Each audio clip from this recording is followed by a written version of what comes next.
decade.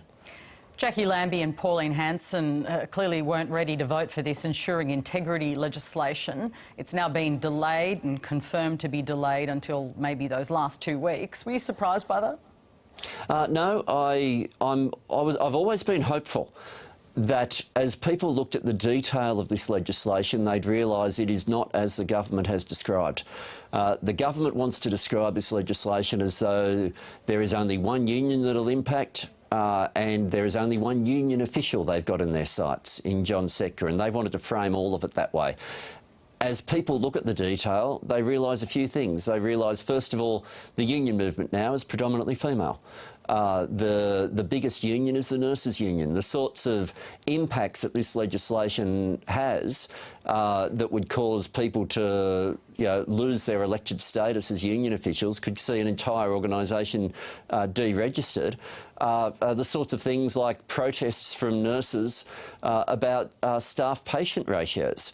They're the sorts of breaches, and you add to that the paperwork breaches that can now cause officials to lose their jobs and workers, importantly, to lose the organisations that they've been wanting to join to rely on. But Tony, I need to challenge you on that. You haven't seen the amendments. So what's your evidence that that's the case? I mean, I've heard this paperwork argument, but you actually haven't seen the amendments. How do you know that's going to happen? No, what I'm describing is what's in the bill right now. But there are amendments to the bill, and that's what I'm asking about. You haven't seen them, have you? No, I haven't seen the amendments, and that's why I can't comment on them. I can comment on the bill. I can, if you want, comment on the way the amendments have been described, and they don't fix any of the issues that I've just raised as they've been described. If they end up producing amendments that are completely different to how they've been publicly described, then the whole thing's an odd exercise in communication. Senator Lambie is worried about the impact the bill would have on nurses and teachers, something you've just mentioned. Has Labor been in talks with her to vote against this bill? Labor's talking to all the crossbench. I mean, whatever amendments come up, we don't believe this bill's capable of being salvaged. So, and in the final instance, we'll be opposing the bill in whatever form it ends up in. That's not where the crossbench is coming from. They're in a world of wanting to work through different amendments. We're talking to the crossbench. Our starting point with everything is we want them to oppose the bill because effectively this is a bill that punishes workers. And the irony of this is at a time where the biggest industrial relations issue that people are talking about is wage theft. The approach from the government is to weaken the organisations that combat wage theft. And that point hasn't been lost on the crossbench here. She wants, and this is Jackie Lambie I'm referring to, of course, she wants the Victorian CFMEU boss, John Setka, to resign. Has Labor lost any influence it might have to persuade him to do that? Or I mean, that's, you can't do that at all, can you? It seems that his union wants him to stay. Look, that's between him and his members on that. We made a decision that his values weren't consistent with the Labor Party and he was expelled from the Labor Party. Do you find it odd that his members think that his values should represent their union?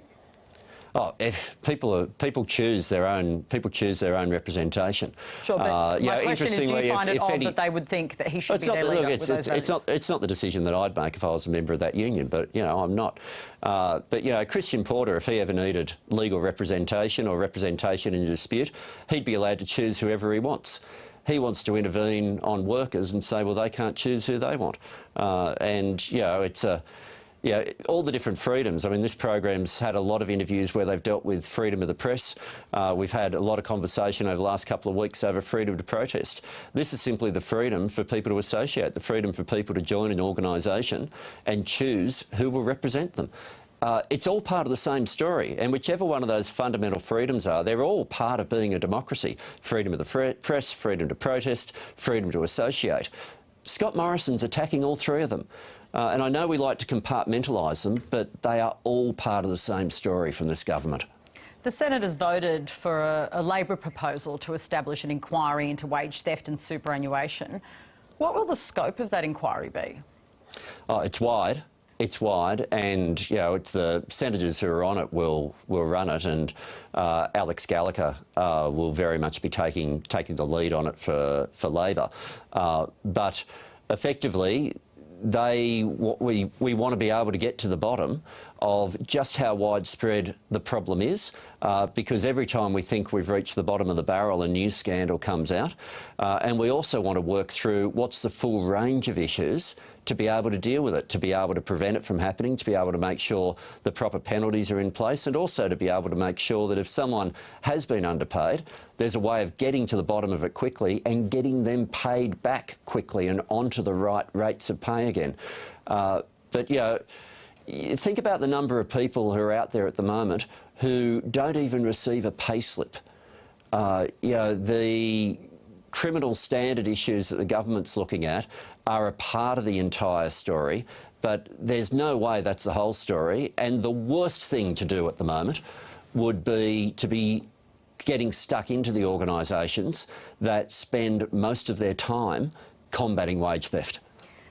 You just mentioned it, but you've said the government doesn't care about the issue, but they have actually proposed laws to criminalise wage theft and backed a union plan for quicker settlement of smaller underpayment claims. It's not that they don't care. They have been actually foreshadowing action on this. That's what the minister's been doing, hasn't he? The critical word there, PK, is foreshadowing. We're yet to see the action. You have to draft your laws. Yeah. Well, it didn't take them long to draft the laws that were about getting stuck into unions, trying to tie them up in paperwork and trying to deregister them and have them cease to exist. Suddenly it takes them a hell of a long time to be able to act on the criminal part of this, but that's only one part of the whole equation. And you know, the biggest problem here is a young worker who doesn't even receive a pay slip. How is their problem ever going to come to light if you don't get the opportunity that a union official will be at their workplace at some point, and the challenge will be raised and they'll know what to do?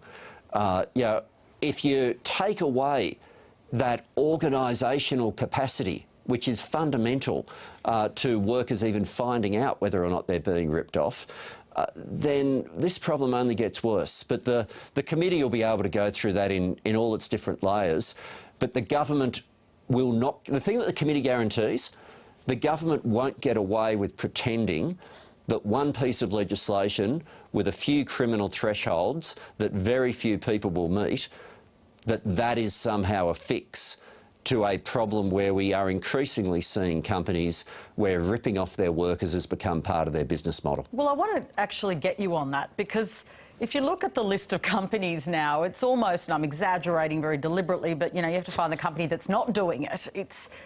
It's become that common, story after story, and big companies that you wouldn't expect it. Is this just a normal practice in Australian workplaces? I mean, it's kind of surprising to see just the level of this. Look, there will be some cases where it's deliberate, there'll be some cases where it's inadvertent, but even where it's inadvertent, it'll be companies that have spent a fortune making sure they don't pay too much tax, and they spend a whole lot of money on their taxation compliance, but have spent almost nothing on making sure that they're paying the workers the right amount of money. And so even when a company says, oh, look, honest mistake, there's still the structural problem. Why do you invest so much with accountants and you're making sure that you're obeying tax law, but you spend so little making sure you're obeying employment law? And when I hear them argue that somehow the award system is too complex for them, you'll have awards that'll run to a series of pages that they reckon they can't handle, and there's a taxation act in volumes that they manage to comply with. If you don't take it seriously, it's not enough to then say, oh, sorry, it was inadvertent. And that all will come out, I suspect, in a much stronger way during the course of the inquiry, because I suspect we will get more people telling stories, reporting abuses and going well beyond what's already in the public domain. Tony Burke, thanks for joining us this afternoon. Great to be back on the show.